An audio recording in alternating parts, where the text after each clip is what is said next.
বাবাকে বুঝতে একটা জীবন লেগে যায়। 4 বছর বয়সে আমার বাবা সেরা। 6 বছর বয়সে বাবা সবাইকে চেনে।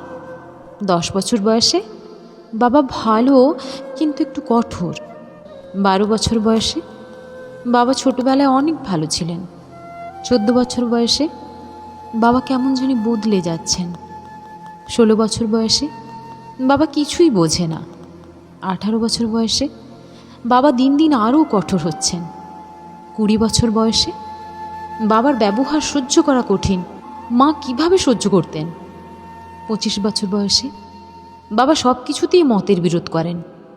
30 বছর বয়সে বাবার সাথে একমত হওয়া খুব কঠিন। দাদাও কি বাবাকে এভাবেই দেখতেন? 35 বছর বয়সে বাবা আমাকে নিয়মের মধ্যে বড় করেছেন।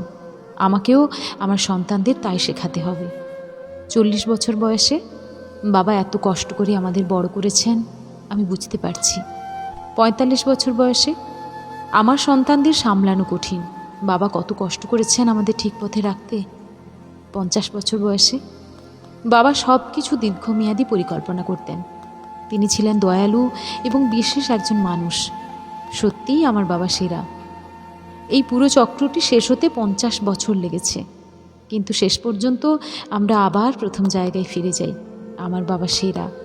যাদের বাবা বেঁচে আছেন তাদের সম্মান করুন, ভালোবাসুন। আর যাদের বাবা নেই, ভগবানের কাছে প্রার্থনা করি তিনি তাদের ক্ষমা করুন এবং শান্তি দিন। আমরা চাই আমাদের সন্তানরা যেন আমাদের আরও ভালোবাসে এবং সম্মান করে, যেমনটা আমরা আমাদের বাবাকে করেছি বা করতে পারিনি।